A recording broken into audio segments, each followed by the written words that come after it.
Ang magandang flight attendant at ang hari ng Britanya, isang biglaang paglapag sa Pilipinas. Yumanig ang eroplano na parang mababali.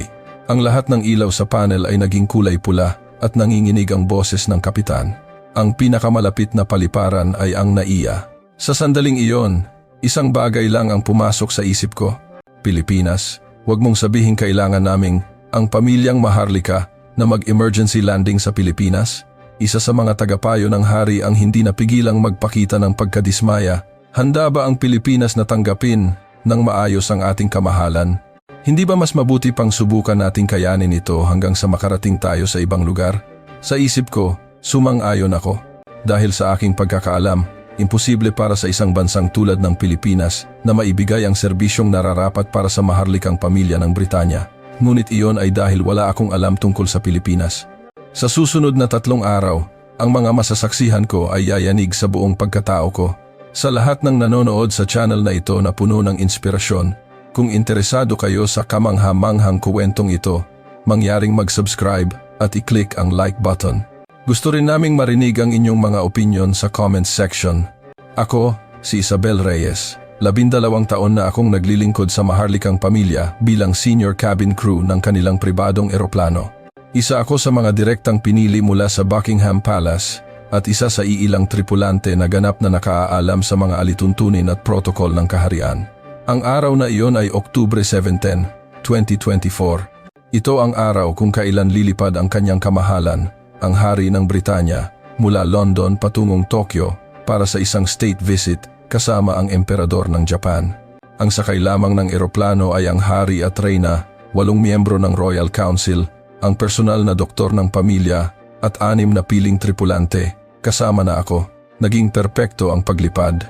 Mula sa Heathrow Airport sa London, tinawid namin ang kalawakan ng Europa, dumaan sa ibabaw ng Siberia sa Russia at papalapit na sa karagatan ng Japan nang walang anumang problema. Malinaw ang langit at kalmado ang hangin. Ang kamahalan ay nagkakape habang nakatingin sa labas ng bintana at ang mga tagapayo ay abala sa pagrepaso ng kanilang itineraryo sa Japan. Ngunit mga 20 minuto matapos naming mapasok ang himpapawid ng Japan, biglang nagbago ang lahat. Walang ano-ano'y marahas na yumanig ang eroplano. Tumumba ang mga baso ng alak at dumulas ang tasa ng tsaa ng reyna mula sa mesa. Nagsimulang maglaglagan ang mga maliliit na gamit sa sahig. Agad akong nakipag-ugnayan sa cockpit gamit ang intercom. Wala na ang karaniwang kahinahunan sa boses ng kapitan. May problema raw sa hydraulic system, ngunit lalo pang lumala ang sitwasyon. Patuloy ang pagyanig at nagsimulang kumurap-kurap ang mga ilaw sa cabin. Narinig ko ang tunog ng pagbukas ng kompartimento ng mga oxygen mask mula sa itaas. Sinunod ko ang protocol ng kaharian at, sa abot ng aking makakaya, napanatili ang kahinahunan habang iniuulat ang sitwasyon sa hari. Sinabi ko na may pansamantalang problema lamang ang eroplano at agad din itong magiging stable, ngunit batid na ng hari ang kabigatan ng sitwasyon. Kung may isang bagay akong natutunan sa 12 taon ng paglilingkod sa kanila, iyon ay ang katotohanang hindi mo kailanman malilinlang ang hari. Noon din, umalingaw-ngaw sa buong cabin ng emergency broadcast ng kapitan. Bumagsak na raw ang buong hydraulic system. Kasabay ng mga salitang kailangan ng emergency landing, tila nagyelo ang lahat sa loob ng cabin. Namutla ang reyna at ang mga tagapayo ay nagkatinginan, hindi maitago ang pagkalito sa kanilang mga mukha. Agad akong tumakbo patungo sa cockpit. Pagbukas ko ng pinto, nakagigimbal ang aking nakita. Ang buong control panel ay puno ng mga kumikinang na pulang ilaw ng babala at ang co-pilot ay basang-basa sa pawis habang binabasa ang emergency manual. Ipinaliwanag ng kapitan ang sitwasyon sa isang mabigat na tinig. Ang pinakamalapit na paliparan ay ang Ninoy Aquino International Airport sa Maynila, Pilipinas. Mga 38 minuto ang layo. Mas malayo pa raw ang ibang paliparan sa rehiyon. Tila na blanko ang isip ko. Pilipinas? Sa buong buhay ko, wala akong partikular na interes sa Pilipinas. O sa totoo lang, hindi maganda ang impresyon ko rito. Dahil sa mga paminsan-minsang balita sa media ng Britanya, itinuturing ko itong isang kakaibang bansa, hindi gaanong maunlad. Ang imahe ng isang progresibong bansa ay malayo sa aking isipan. Tinanong ko ang kapitan kung may karanasan ba ang NAIA sa pagtanggap ng isang Royal Aircraft. Sinabi niyang aalamin niya, ngunit sa kanyang ekspresyon, halatang hindi siya sigurado. Pagbalik ko sa cabin, nagkakagulo na ang mga tagapayo. Ang economic advisor ng kaharian ay hayagang nagpahayag ng kanyang pagkadismaya. Duda ako kung handa ang Pilipinas na tanggapin tayo ng maayos, aniya. May nagmungkahi pa na mas mabuti pang subukang lumipad hanggang sa Singapore. Ang ibang tagapayo ay sumang-ayon, nagdududa kung ang pasilidad ng paliparan sa Pilipinas ay papasa sa pamantayan ng protokol ng kaharian. Ganoon din ang nasa isip ko. Ang maharlikang pamilya ng Britanya ang isa sa pinakamatanda at pinakamarangal sa buong mundo. Ipinagmamalaki nito ang daan-daang taon ng tradisyon at seremonya. Makatatanggap kaya ng disenteng pag-aasikaso ang pamilyang maharlika sa isang bansang tulad ng Pilipinas? Ngunit matatag ang desisyon ng hari. Kaligtasan ang pinakamahalaga. Sa isang salitang iyon, ibinigay ang utos na tumuloy sa Maynila. Nagbago ng direksyon ang eroplano patungo sa Pilipinas. Sa labas ng bintana, nakikita ko ang asul na dagat at sa di kalayuan, unti-unting lumilitaw ang anyo ng kalupaan. Sa sandaling iyon, puno ako ng pangamba. Makatatanggap kaya kami ng maayos na serbisyo? Baka magulo ang kanilang protokol at luma ang mga pasilidad. Hindi kami magkakaintindihan sa wika at tiyak na wala silang alam sa mga alituntunin ng kaharian. Iyon ang mga nasa isip ko. Puno ng tensyon ang loob ng eroplano. Ang reyna ay nakatingin sa labas habang ang mga tagapayo ay nagbubulungan. Lahat ay balisa. Bilang isang tripulante, kailangan kong manatiling kalmado. Ngunit sa isip ko, sari-saring alalahanin ang naglalaro. Ngunit sa loob ng 38 minuto, sa sandaling lumapag ang eroplano sa runway ng NAIA, lahat ng aking mga maling akala ay ganap na madudurog at ang mga masasaksihan ko sa susunod na 3 araw ay yayanig sa buong pagkatao ko. 10 minuto bago lumapag, nakakonekta na kami sa control tower at hindi ako makapaniwala sa aking narinig. Ang Ingles na nagmumula sa control tower ay perpektong American English na may malinaw at matataas na pagbigkas. Tumpak na parang isang news anchor mula sa isang malaking network sa Amerika. Ang tono, ang intonasyon, lahat ay propesyonal. Hindi ko inasahan na makaririnig ako ng ganoong klaseng Ingles mula sa control tower ng Pilipinas. Sa labas ng bintana, natanaw ko ang NAIA. Sa magkabilang gilid ng runway, nakahilera ang 18 fire truck at ambulansya. Ang kanilang mga pulang ilaw ay sabay-sabay na kumikislap, naghihintay sa amin. Ito ay hindi lamang isang simpleng paghahanda para sa isang emergency landing. Ito ay isang perpektong paghahanda ng isang bansa para sa isang state level na pagtanggap. Ang paglapag ng eroplano sa runway ay nakakagulat na makinis. Sa isang sirang hydraulic system, ang ganitong klaseng paglapag ay halos isang himala. Ikinabit ang tulay. Bago ko buksan ang pinto, huminga ako ng malalim. Alam kaya ng Pilipinas ang protokol ng kaharian? Hindi kaya magiging magulo ito? Binuksan ko ang pinto. At ako'y natigilan. 6 na kalalakihan at kababaihan na nakasuot ng formal na kasuotan ang sabay-sabay na yumuko ng bahagya. Hindi ito ang tradisyonal na pagyukong Ingles, kundi isang magalang at marangal na pagbati na nagpapakita ng pinakamataas na respeto. Ang lalaki sa gitna ay nagsalita. "Welcome to the Philippines, Your Majesty. Mabuhay." Perpekto ang kanyang Ingles. Ako po si Director Miguel de Leon, pinuno ng NAIA Special Protocol Team. Naabisuhan na po kami ng Embahada ng Britanya at ang kaligtasan at kaginhawaan ng maharlikang pamilya ang pinakamataas na prioridad ng Republika ng Pilipinas. Lumakad ang hari sa aking tabi at tumango bilang pagkilala. Alam kong humanga rin siya. Habang naglalakad kami sa pasilyo, pinagmasdan ko ang paligid. Ang mga empleyado ng paliparan ay nanatili sa isang disenteng distansya. Walang sinumang naglabas ng cellphone para kumuha ng litrato. Sa bawat pagdaan ng maharlikang pamilya, sila ay bahagyang yumuyuko ng may paggalang.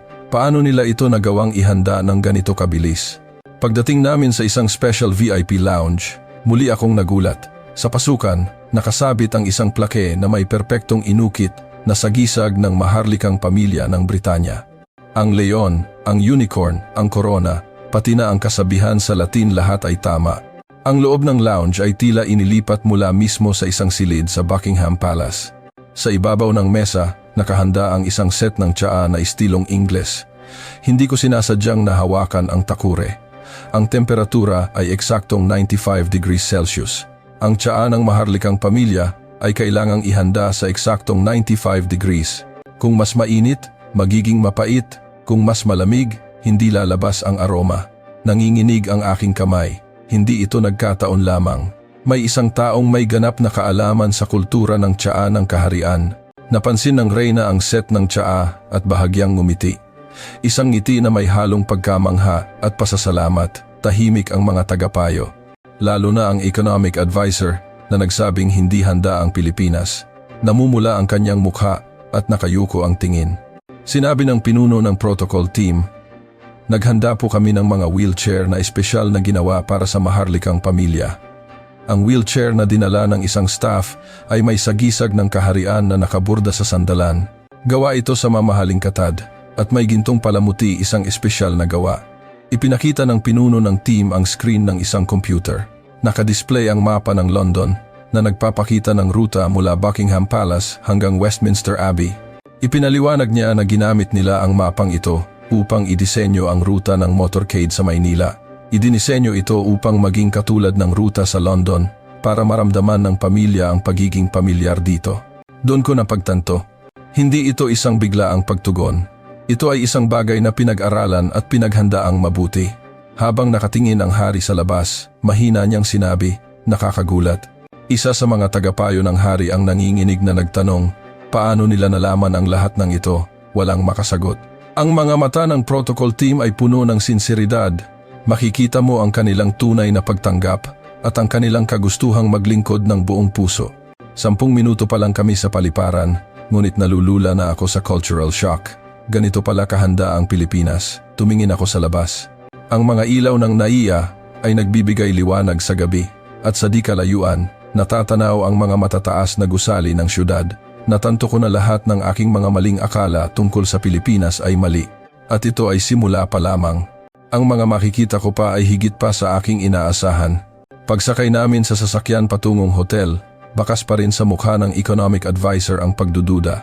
Kinikilala niya ang paghahanda sa airport, ngunit iba na raw ang magiging sitwasyon sa mga kalsada ng Maynila. Narinig daw niyang malala ang trapiko at baka hindi kami makarating sa oras. Ganoon din ang iniisip ng ibang mga tagapayo, nagkikindatan sa isa't isa. Baka isang oras tayo sa trapiko, bulong ng isa. Mas malala pa siguro kaysa sa London. Sa isip ko, sumang-ayon ako. Kahit gaano pa kamoderno ang pasilidad ng airport, hindi nangangahulugang ganoon na ang buong syudad. Umalis ang sasakyan, at isang kakaibang bagay ang nangyari. Ang lahat ng traffic lights ay kulay berde. Noong una, inakala kong nagkataon lang. Ngunit ang pangalawa, pangatlo, pang-apat na traffic light ay pawang nagiging berde sa aming pagdaan. Tila may isang taong nagkokontrol ng mga ilaw para lamang sa aming convoy. Nang ipaliwanag ng driver ang sistema, napanganga ang mga tagapayo. Isang coordinated traffic signal system para sa mga VIP convoy, pinamamahalaan ng MMDA at ng Presidential Security Group sa real time. Napatulala ang economic advisor sa narinig niyang real-time signal adjustment. Tumingin ako sa labas. Isang malawak na skyway ang aming tinatahak. Ang kalsada ay malinis at maayos ang pagkakailaw. Malinaw ang mga linya at sistematiko ang mga road sign. Ngunit ang mas nakamamanghang tanawin ay ang sumunod. Mula sa bintana, nagsimulang lumitaw ang mga kumpol ng matataas na gusali. Hindi lang isa o dalawa, kundi daan-daang nagtataas ang gusali na abot tanaw. Lahat ng gusali ay may ilaw, nagpapahiwatig na tinitirhan ito ng mga tao. Bawat isa ay may taas na 10-10 palapag at tila libo-libo ang mga ganitong gusali. Idinikit ng hari ang kanyang mukha sa bintana. Manghang-mangha. Ipinaliwanag ng driver na ang mga iyon ay residential condominiums at mahigit kalahati ng populasyon sa sentro ng negosyo ay nakatira sa mga ganito. Isang mahinang, "Wow!" ang narinig ko mula sa reyna. Pinigilan ko ang aking hininga habang nakatingin sa labas. May mga skyscraper din sa London, ngunit hindi sa ganitong kalakihan at dami. Hindi ito isang syudad, kundi isang gubat ng mga konkretong gusali. Hindi ka pani-paniwalang milyon-milyong tao ang naninirahan sa mga ito. Dumaan ang sasakyan sa isang tulay sa ibabaw ng ilog Pasig. At sa sandaling iyon, lahat kami ay napahinga ng malalim. May mga naglalakihang tulay na tumatawid sa ilog, hindi lang isa. Sa aming natatanaw, may 5 o higit pa. Bawat tulay ay may magagandang ilaw at tuloy-tuloy ang daloy ng mga sasakyan. Ang bawat tulay ay tila mas mahaba at mas enggrande kaysa sa Tower Bridge ng London. Sa magkabilang pampang ng ilog, nakatayo ang mga skyscraper na parang isang pader at ang kanilang mga ilaw ay sumasalamin sa tubig na lumilikha ng gintong kulay na agos. Alas 9 pa lang ng gabi, ngunit ang siyudad ay mas maliwanag pa kaysa sa katanghalian sa London. Nanginginig ang boses ng Foreign Affairs Advisor nang magsalita siya. "Ito ba talaga ang Pilipinas?" bulong niya. Walang makasagot, lahat kami ay nabighani sa tanawin. Pagpasok ng sasakyan sa lugar ng Bonifacio Global City, mas naging kahanga-hanga ang lahat. Ang mga gusali ay tila inaabot ang langit, bawat isa ay may maningning na ilaw. Ang mga kalsada ay puno ng mga tao, at lahat ng tindahan ay bukas at maliwanag. Kumikinang ang mga neon sign at nagpapakita ng mga advertisement ang mga malalaking LED screen, ngunit may isang bagay na kakaiba, napakalinis ng mga lansangan. Walang makitang kahit isang basura at maayos ang mga bangketa. Ang mga tao ay disiplinadong naglalakad at walang nag-iingay. Kahit gaano karami ang tao na naglalakad sa gabi, hindi ito magulo. Biglang itinuro ng economic advisor ang labas ng bintana. May isang babaeng mag-isang nagjo-jogging. Pasado alas 9 na ng gabi, mag-isa siyang naka-workout clothes at may earphones, tumatakbo sa tabi ng parke. Walang pumapansin sa kanya. Isa itong normal na pang-araw-araw na tanawin. Maya-maya, may iba pang mga babaeng nagjo-jogging at sa isang bench, may babaeng mag-isang nakaupo at nagbabasa ng libro. Nang magtanong ang Reyna na may halong pagtataka, ipinaliwanag ng driver na ang Pilipinas, lalo na sa mga business district tulad nito, ay isa sa mga pinakaligtas na lugar sa Asia. Ligtas para sa isang babae na maglakad mag-isa sa gabi. Hindi ako makapaniwala. Isang bagay na hindi mo maiisip sa London.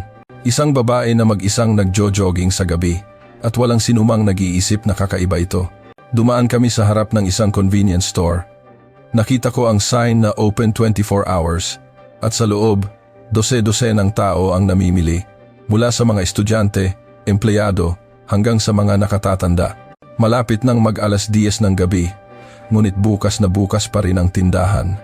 Ayon sa driver, may mahigit 10,000 24 oras na convenience store sa buong bansa, 10,000. Umalingaw-ngaw ang numerong iyon sa aking isipan. Nang huminto kami sandali sa isang traffic light, may nakita akong kakaibang bagay sa bangketa. Isang parisukat na kahon na may mga gulong ang kusang gumagalaw. Iniiwasan nito ang mga tao, naghihintay sa pedestrian lane at pumasok sa isang gusali na parang isang buhay na nilalang. Nang marinig ng mga tagapayo na isa itong delivery robot, nagkatinginan sila at hindi makapagsalita. Isang robot na naglalakad sa kalsada para mag-deliver.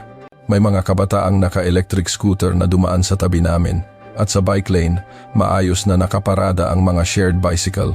Lahat ay sistematiko, lahat ay maayos, at lahat ay konektado sa modernong teknolohiya. Nanginginig ang boses ng economic advisor nang bumulong siya. Hindi ko akalain na ganito na pala kaunlad ang Pilipinas, paulit-ulit niyang sinasabi. Namumutla ang kanyang mukha, nahihiya siya sa kanyang mga sinabi kanina. Ganoon din ako. Nahihiya ako sa pag-iisip na atrasado ang Pilipinas at hindi maihahambing sa Britanya. Dumaan kami sa isang lugar na puno ng mga review center para sa mga board exam. Pasado alas 10 na ng gabi, ngunit daan-daang estudyante ang kalalabas lang mula sa mga gusali. May mga dala silang bag at pauwi na. Hindi sila mukhang pagod. Sa halip, masigla silang naglalakad habang nakikipagkwentuhan sa kanilang mga kaibigan. Mahinang nagsalita ang hari, napakataas ng kanilang determinasyon. Ngayon naiintindihan ko kung saan nagmumula ang lakas ng bansang ito.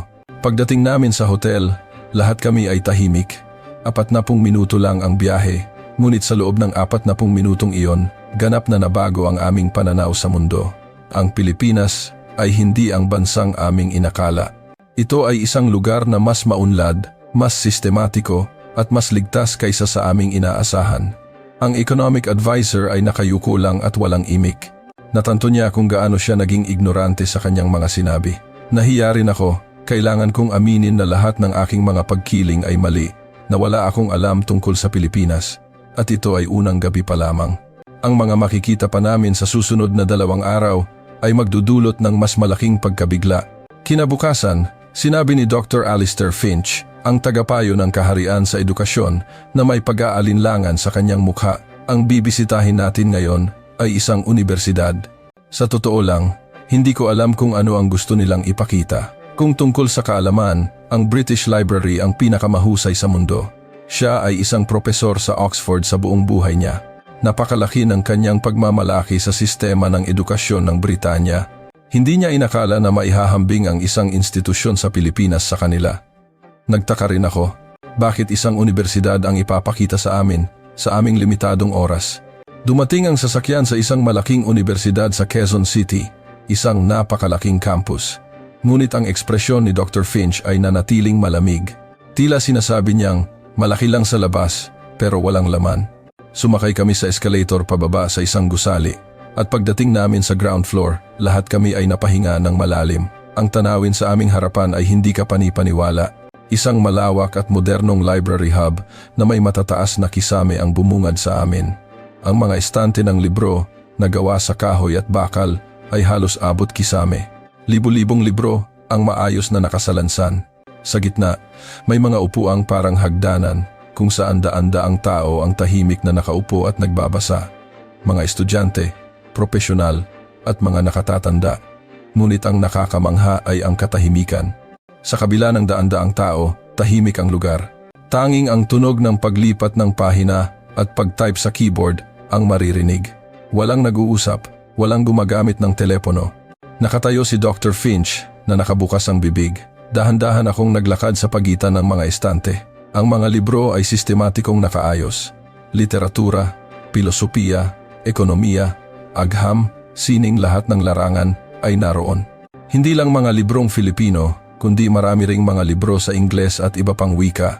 Isang batang babae ang nagbabasa ng isang makapal na libro sa Ingles. Tiningnan ko ang pamagat, mukhang isang specialized na libro sa engineering. Gumagamit siya ng highlighter at nagsusulat sa kanyang notebook.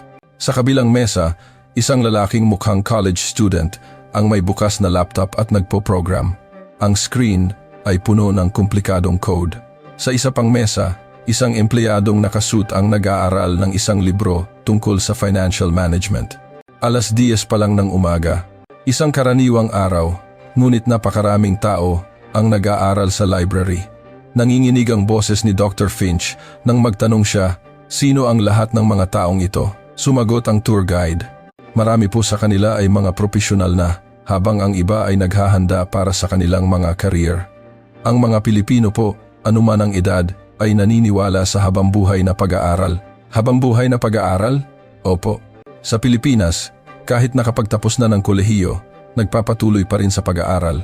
Ang mga empleyado, pagkatapos ng trabaho, ay nag-aaral sa mga library o coffee shop para sa mga certification o para matuto ng mga bagong kasanayan. Namutla ang mukha ni Dr. Finch. Lumapit ako sa isang binata. Nagbabasa siya ng isang librong Ingles tungkol sa artificial intelligence. Sa tabi niya, may 4 pang technical na libro na tila tapos na niyang basahin. Excuse me, anong pinag-aaralan mo? Mahina siyang sumagot. Pinag-aaralan ko po ang machine learning. Naghahanda po ako para sa isang startup. Mag-isa ka lang nag-aaral? Opo, sa tulong ng mga online course, mga libro at sariling pag-program. Ang kanyang mga mata ay puno ng determinasyon. Pinagmasdan ko ang ibang tao. Ang mga mukhang high school students ay nagsasagot ng mga problema sa math, habang ang mga college students ay nagbabasa ng kanilang mga textbook. Isang ginang sa katanghaliang gulang ang nag-aaral ng isang librong pangwika. Lahat ay nakatuon, lahat ay seryoso. Bumulong si Dr. Finch. Bakit ganito kasipag mag-aral ang mga tao sa bansang ito? Ang kanyang boses ay puno ng pagkabigla. Umalis kami sa gusali at naglibot sa paligid. Sa mga kalsada, nakatayo ang mga gusali ng mga technology company. Sa lobby, may mga espasyo kung saan ipinapakita ang mga makabagong teknolohiya at abala ang mga batang empleyado. Dumaan kami sa isang exhibit hall ng universidad.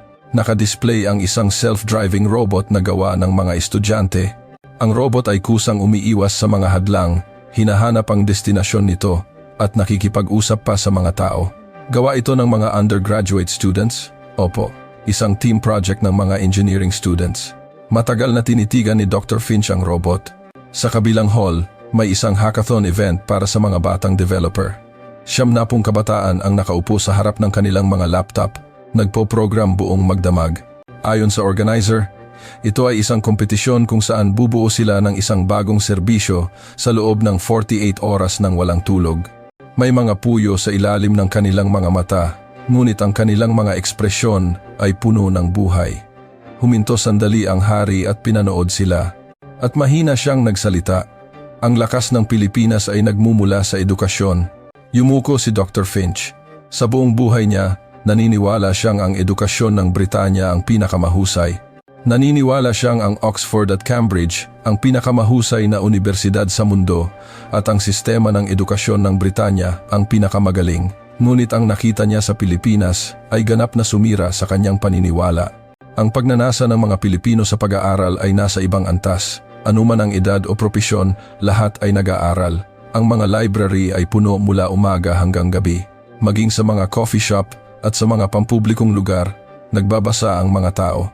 Natanto ko, ito ang dahilan kung bakit mabilis na umunlad ang Pilipinas sa maikling panahon. Ang mga tao sa bansang ito ay hindi tumitigil sa pag-aaral. Patuloy silang nag-aaral, patuloy na naghahangad na umunlad. Ang determinasyong iyon ang naging puwersa sa likod ng pagiging isang umuunlad na bansa ng Pilipinas. Nanginginig ang boses ni Dr. Finch nang sabihin niya, kailangan nating matuto mula dito sa Britanya. Inamin niya, may mga bagay na kailangang matutunan ang sistema ng edukasyon ng Britanya mula sa Pilipinas.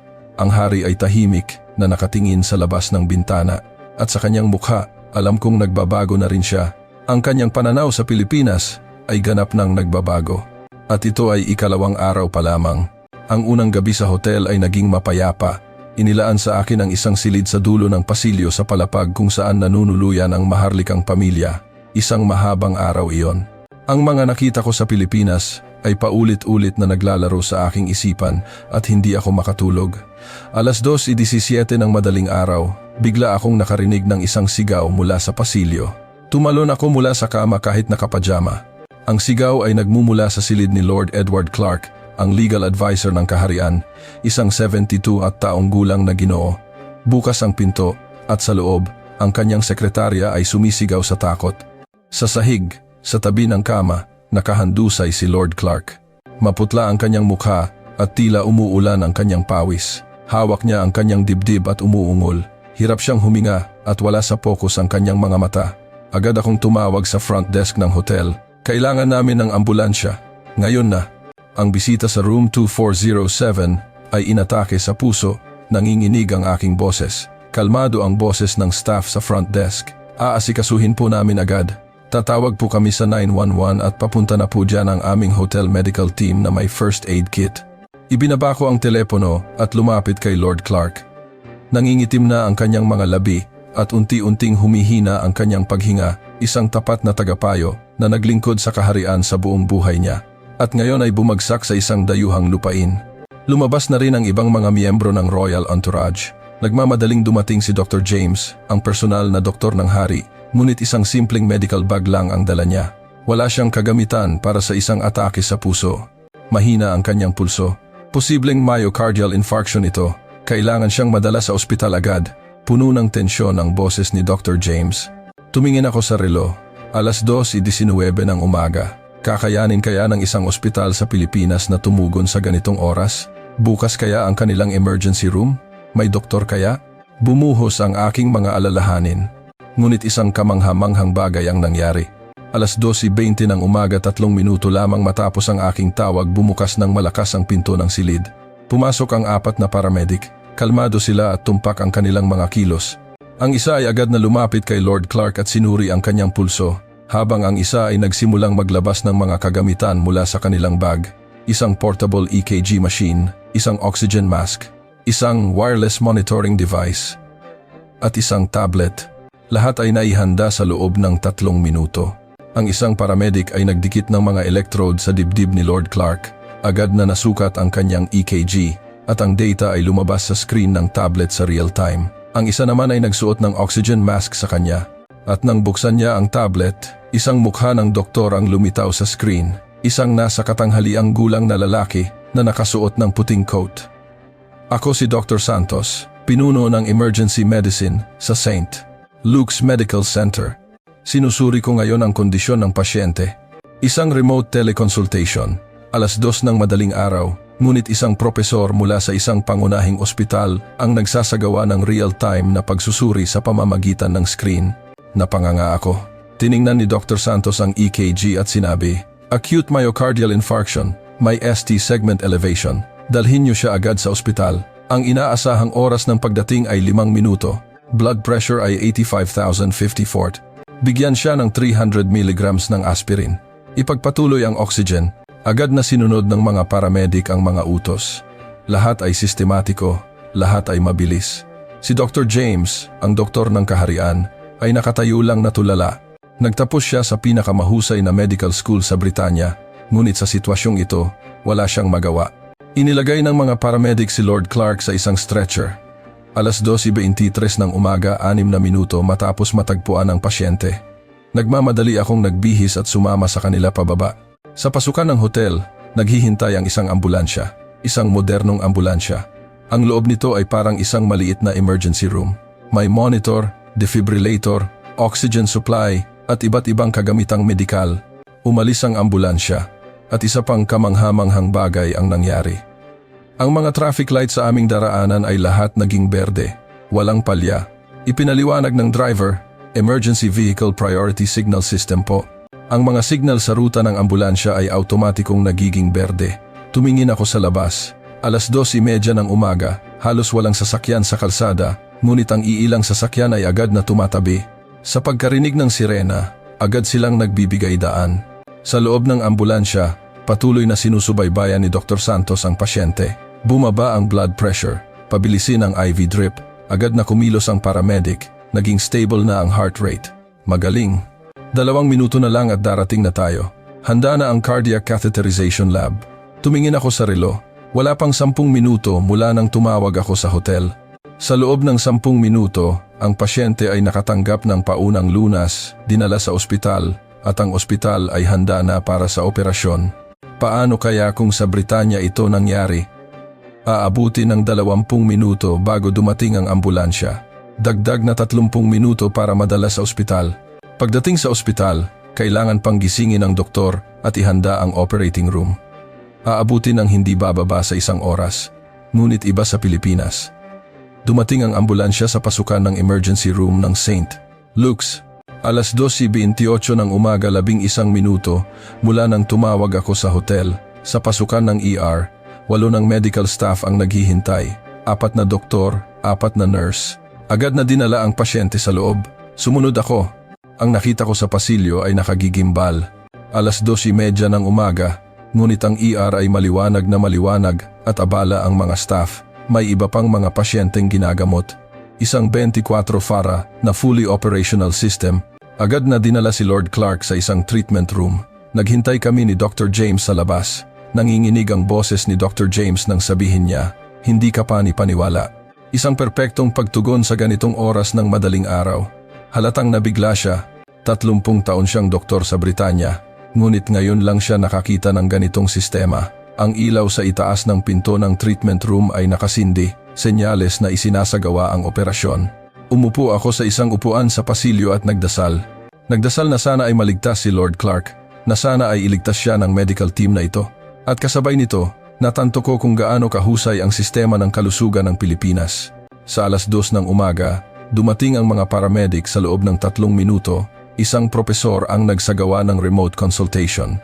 Nakarating sa ospital sa loob ng 11 minuto at agad na sinimulan ang operasyon, isang kahangahangang sistema. Ang maharlikang pamilya, si Dr. James at ako ay kailangang aminin, ang serbisyong medikal ng Pilipinas ay higit na mas maunlad kaysa sa aming inakala. Habang nakatingin sa ilaw, naisip ko, hanggang saan na nga ba ang kaunlaran ng bansang ito? Bumukas ang pinto ng treatment room. Alas 3:10 ng umaga, 53 minuto matapos bumagsak ang pasyente. Lumabas si Dr. Santos, kalmado ang kanyang mukha. Naging matagumpay po ang procedure. Naglagay kami ng stent sa baradong ugat at normal na ulit ang daloy ng dugo. Nagmamadaling nagtanong si Dr. James, kumusta ang kondisyon ng pasyente? Stable na po. Normal na ang heart rate at bumabalik na ang blood pressure. Sa loob ng 6 na oras, makakalakad na po siya. 6 na oras. Hindi ako makapaniwala sa narinig ko.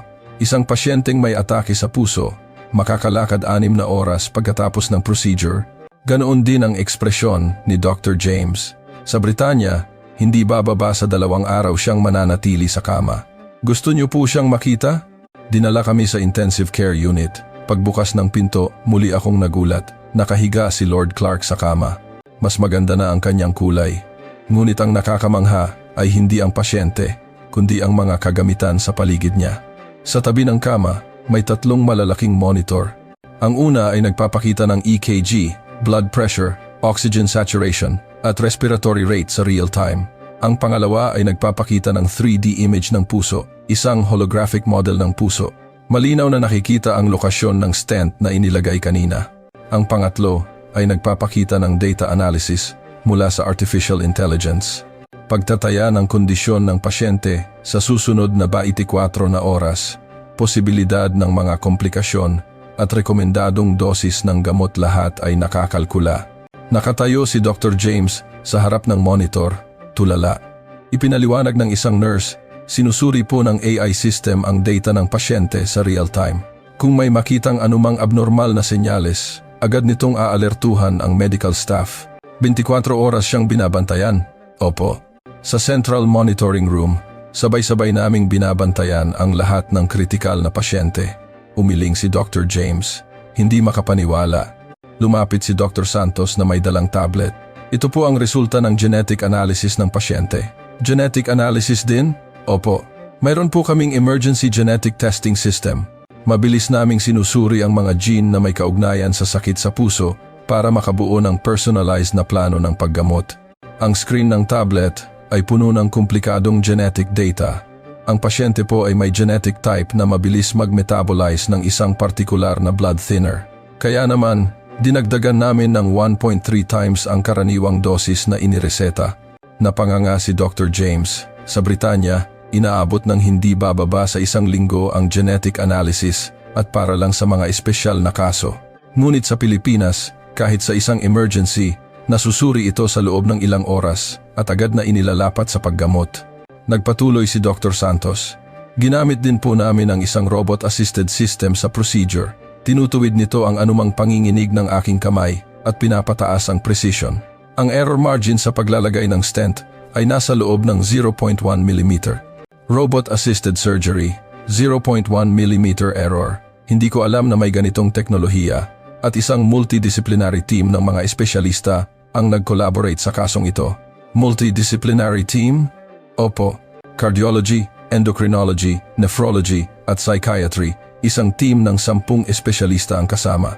3:00 ng madaling araw, 10 espesyalista ang nag-collaborate. Ilang beses na pinindot ni Dr. Santos ang tablet at nagbago ang screen. Ang pasyente po ay may diabetes at high blood pressure at medyo mababa rin ang kanyang kidney function. Mukhang mataas din ang kanyang stress level kamakailan. Isinaalang-alang namin ang lahat ng ito para makabuo ng isang komprehensibong plano ng paggamot. Nasa screen ang isang detalyadong plano uri ng gamot, dosis, oras ng pag-inom, diet plan, exercise plan at mental health care. Nanginginig ang boses ni Dr. James nang sabihin niya, "Ngayon lang ako nakakita ng ganitong sistema," inamin niya. 30 taon siyang doktor sa Britanya, ngunit ang sistema ng Pilipinas ay nasa ibang antas. Sinuri ng isang nurse ang kondisyon ni Lord Clark. Matatas siyang mag-Ingles na may halong British accent. Malumanay at mabait siya kapag kinakausap ang pasyente at profesional at tumpak kapag kinakausap ang medical staff. "Nag-aral ka ba sa Britanya?" Tanong ko. "Hindi po, sa isang universidad po dito sa Pilipinas ako nagtapos. Dahil marami po kaming dayuhang pasyente, kailangan po talaga ang Ingles." Tumingin ako sa labas. Magsisimula ng mag-umaga, 4:00 ng umaga. 2 oras lang ang nakalipas. Inakala kong mamamatay na si Lord Clark, ngunit ngayon, mahimbing siyang natutulog at normal ang lahat ng kanyang vital signs. Isang himala ang nangyari sa loob ng 2 oras. Hindi ito himala. Ito ang galing ng sistema ng kalusugan ng Pilipinas. Isang emergency team na dumarating sa loob ng 3 minuto, real-time remote consultation, isang emergency vehicle system na kumokontrol sa mga traffic light, isang 24/7 na ospital, robot-assisted surgery, AI analysis, personalized na paggamot, at isang multidisciplinary team. Lahat ay sistematikong nagtutulungan, lahat ay naka-optimize para sa pasyente. Mahinang sinabi ni Dr. James, ang National Health Service ng Britanya ay dapat matuto sa sistema ng Pilipinas. Inamin niya. Sa buong buhay niya, ipinagmalaki niya ang NHS, ngunit inamin niyang mas mahusay ang sistema ng Pilipinas. 9:00 ng umaga, dumating ang hari sa ospital. Matapos makinig sa paliwanag ni Doktor, Santos sa labas ng ICU, matagal na nanahimik ang hari. At mahina siyang nagsalita. Ipahayag niyo ang aking pasasalamat sa medical team ng Pilipinas. Iniligtas nila ang isang mahalagang lingkod. Puno ng sinseridad ang boses ng hari. Magalang na sumagot si Dr. Santos. Misyon po naming iligtas ang buhay ng pasyente. Tumingin ang hari sa labas. Sumisikat na ang araw sa Maynila. Ang sinag ng araw ay tumatagos sa pagitan ng mga gusali at sa mga kalsada. Naghahanda na ang mga tao para pumasok sa trabaho at alam ko na ganap nang nagbago ang damdamin ng hari. Lahat ng kanyang maling akala tungkol sa Pilipinas ay naglaho na. Ngayon, nirerespeto na niya ang Pilipinas. Habang naglalakad sa pasilyo ng ospital, inamin ko rin kung gaano ako naging ignorante tungkol sa Pilipinas, kung gaano kahusay ang bansang ito, at kung gaano karaming bagay ang kailangang matutunan ng Britanya mula sa Pilipinas. Nakalakad si Lord Clark ng alas 9 ng umaga, 6 na oras pagkatapos ng procedure, eksakto tulad ng sinabi ng doktor. Matapos gumaling si Lord Clark, mariing tumutol si Sir Geoffrey Wilson, ang tagapayo para sa Royal Protocol. Sa pasilyo ng ospital, itinaas niya ang kanyang boses. Dapat na tayong bumalik sa Britanya. Wala nang dahilan para manatili pa tayo sa Pilipinas. Iginiit niyang dahil stable na si Lord Clark, dapat nang ihanda ang pag-uwi. Nakita ko ang takot sa kanyang mukha. Ang katotohanang mas maunlad ang Pilipinas kaysa sa kanyang inaakala ay nagdudulot sa kanya ng pagkabalisa. Ang paniniwalang ang Britanya, ang pinakamahusay sa lahat ay nayayanig at natatakot siya. Ngunit iba ang desisyon ng hari. Gusto kong makita mismo ang pang-araw-araw na buhay sa Maynila, sabi niya.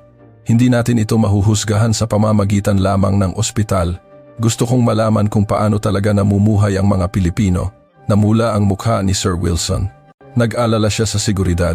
Mariin siyang tumutol, sinasabing mapanganib lumabas sa gabi at hindi niya masisiguro ang kaligtasan ng kaharian. Kinabahan din ako. Ang Maynila na nakita ko sa umaga ay maayos, ngunit maaaring iba sa gabi. Lahat ng syudad ay may panganib sa gabi, ngunit hindi nagbago ang isip ng hari.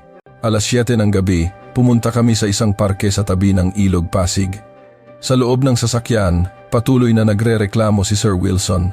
Kulang daw ang mga security personnel at hindi sila handa sa anumang mangyayari. Pagdating namin sa parke, madilim na. At ang nakita namin ay ganap na kabaligtaran ng aming inaasahan. Puno ng tao ang parke, mga pamilya, magkasintahan, magkakaibigan, at mga taong mag-isa daan-daang tao ang naglalakad sa tabi ng ilog. May mga nagbibisikleta, nagjo-jogging, at mga nakaupo sa mga banig. Kinakabahang tumingin-tingin sa paligid si Sir Wilson, ngunit walang anumang mapanganib na sitwasyon. Ang mga tao ay payapang naglalakad, at ang mga bata ay nagtatakbuhan kasama ang kanilang mga magulang. May mga pamilyang nagpiknik, at may mga kabataang tumutugtog ng gitara at kumakanta. Pasado alas 8 na ng gabi. Ngunit ang nakakamangha ay ang patuloy na pagdami ng mga babaeng mag-isang nagjo-jogging, hindi lang isa. Dose-dosenang babae ang may earphones at tumatakbo sa tabi ng ilog, mula sa mga kabataang babae hanggang sa mga nasa katanghaliang gulang. Walang pumapansin sa kanila at wala silang anumang takot.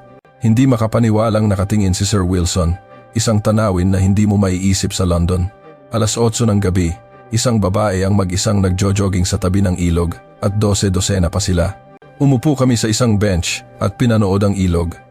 Sa kabilang pampang, kumikinang ang mga ilaw ng mga gusali at ang ilaw ng mga tulay ay sumasalamin sa tubig, lumilikha ng isang magandang tanawin. May isang convenience store sa aming harapan.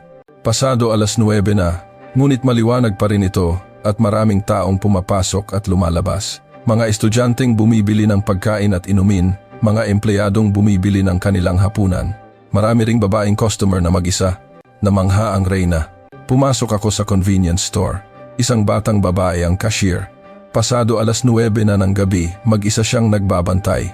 Wala siyang anumang takot. Sa halip, magiliw siyang nagsisilbi, nag-aayos ng mga paninda at natural na nagtatrabaho. Alas 10, naglakad kami sa isa pang commercial district. Maliwanag pa rin at marami pa ring tao. Ang mga coffee shop ay puno ng mga estudyanteng may bukas na laptop at nag-aaral. Sa isang bookstore, may mga empleyadong pumipili ng libro.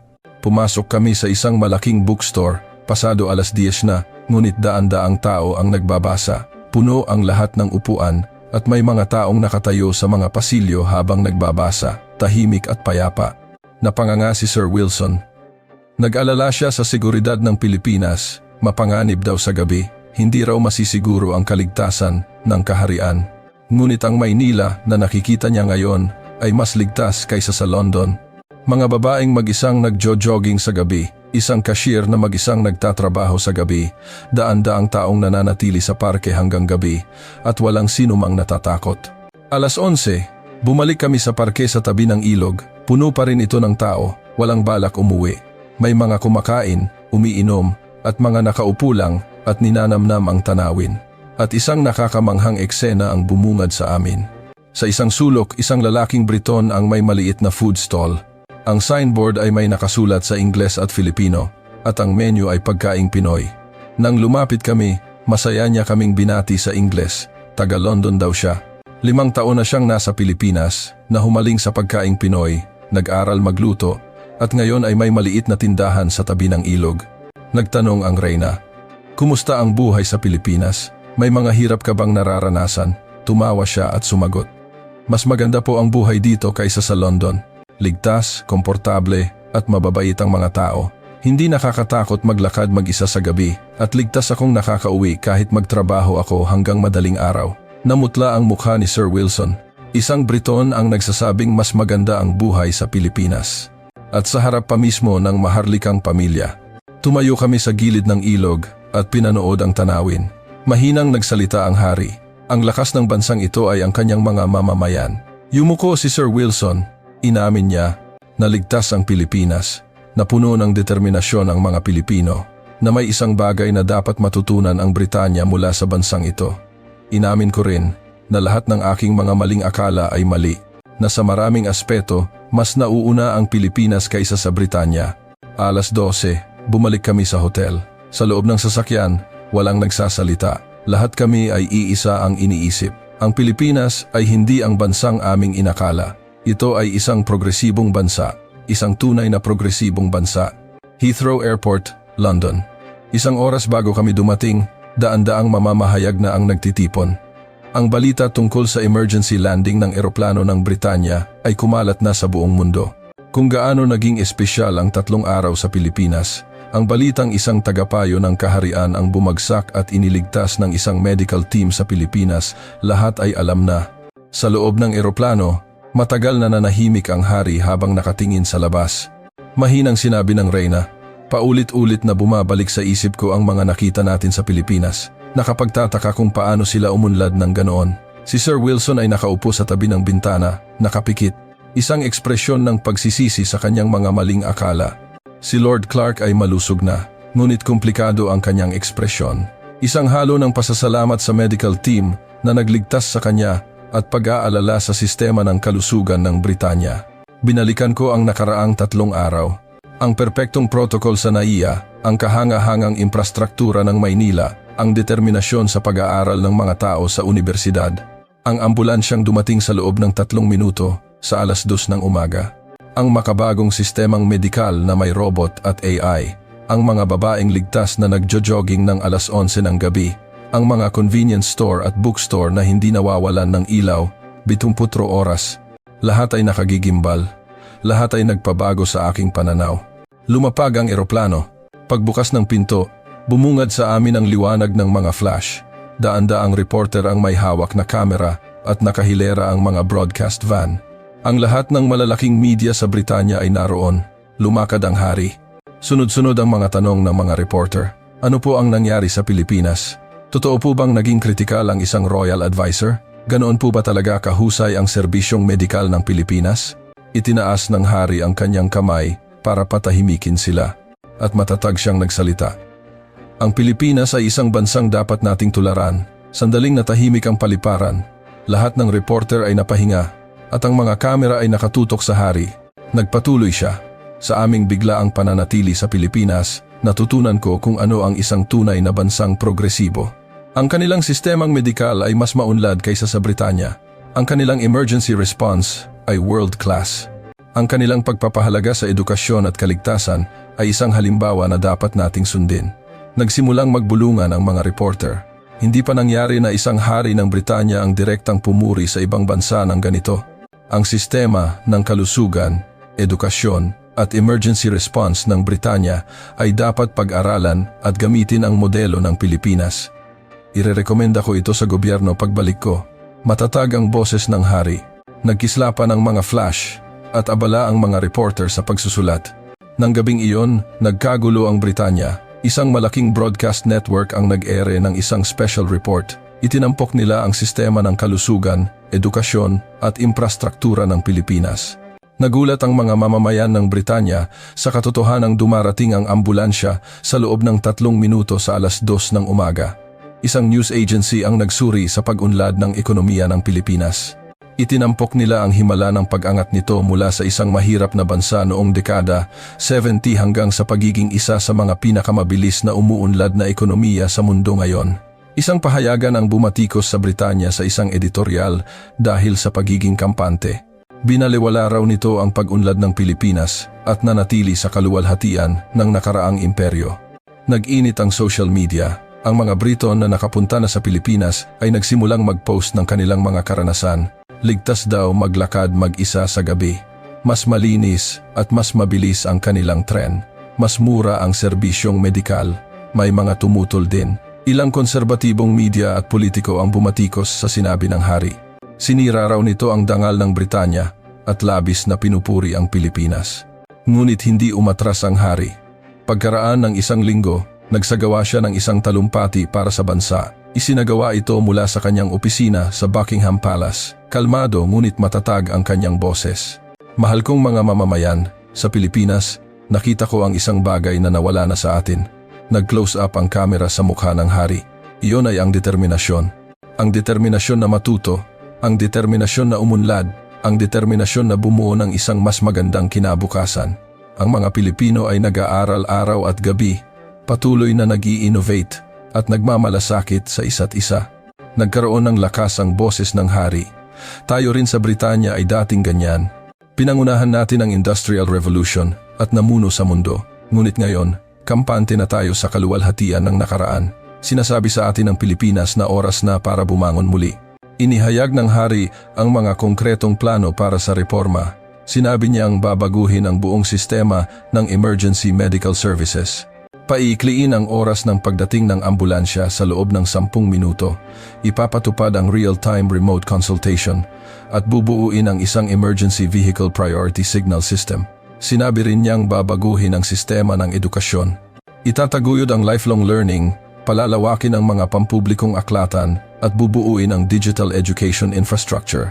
Sinabi niyang gagamitin ang AI at robotics sa larangan ng medisina, bubuo ng personalized na sistema. Ipapatupad ang multidisciplinary team collaboration at palalakasin ang preventive medicine, at inihayag niya na iimbitahan ang mga eksperto mula sa Pilipinas. Matututo raw sila ng direkta mula sa mga eksperto sa kalusugan, edukasyon, IT at urban planning ng Pilipinas. At sa huli, idineklara niyang itataguyod ang teknolohikal na kooperasyon sa pagitan ng Pilipinas at Britanya. Pagkatapos ng talumpati, muling nagkagulo ang lipunan ng Britanya. Ngunit ngayon, mas marami ang sumang-ayon kaysa sa tumutol. Natanto ng mga mamamayan, kailangan talagang magbago ng Britanya. Hindi ito ang oras para manatili sa kaluwalhatian ng nakaraan. Agad na kumilos ang gobyerno. Sinimulan ng Department of Health na pag-aralan ang sistema ng emergency medical services ng Pilipinas. Sinuri ng Department of Education ang kanilang mga patakaran sa edukasyon. Pinag-aralan ng Department of Transportation ang kanilang advanced na sistema ng transportasyon. Pagkaraan ng 1 buwan, dumating sa London ang unang team ng mga eksperto mula sa Pilipinas. Ipinaliwanag nila ang kanilang sistema sa mga medical staff at policy makers ng Britanya. Nagulat ang mga Briton, naghangad na matuto at nagsimulang magbago. Nasaksihan ko ang lahat ng ito. Bilang senior cabin crew ng kaharian, malapit sa hari, nasaksihan ko ang pagbabagong ito at natanto ko. Ang isang kasawiang palad na emergency landing ay naging pinakamalaking biyaya para sa Britanya. Kung hindi nasira ang hydraulic system noong araw na iyon, hindi kami mapupunta sa Pilipinas. Kung hindi kami napunta sa Pilipinas, mananatili kaming kampante. Ngunit ipinakita sa amin ng Pilipinas kung ano ang isang tunay na bansang progresibo. kung ano ang isang sistema na inuuna ang kapakanan ng mamamayan, kung gaano kahalaga ang determinasyon na patuloy na umunlad. Naaalala ko pa rin ang 3 araw na iyon. Ang sandaling lumapag kami sa Naaya, ang unang beses na makita ang mga ilaw ng Maynila sa gabi, ang sandaling dumating ang ambulansya sa loob ng 3 minuto, ang sandaling makita ang mga babaeng ligtas na nagjo-jogging sa tabi ng ilog.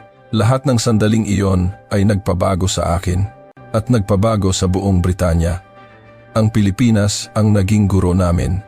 Sa isang mapagkumbaba ngunit tiyak na paraan, hindi sa salita kundi sa gawa, hindi sa anunsyo kundi sa aktwal na katotohanan. Ngayon, sigurado ako, ang krisis ng emergency landing ay naging isang biyaya para sa Britanya. Binigyan kami ng Pilipinas ng pagkakataong bumangon muli at ang kwentong ito ay hindi ang katapusan. Ito ay ang simula. Ang simula ng muling pagiging dakila ng Britanya. Ang simula ng pag-aaral mula sa Pilipinas, pag-unlad at sabay na paglago.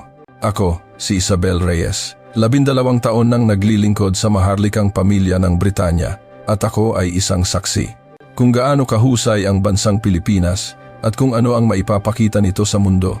Saksi ako sa lahat ng iyon. Salamat Pilipinas. Salamat sa lahat ng ipinakita ninyo sa amin. Sa inyong lahat, maraming salamat sa panonood ng mahabang kuwentong ito. Sana'y naging inspirasyon ito para maramdaman ninyo ang pagmamalaki sa ating bansa. Pakiclick po ang subscribe at like button.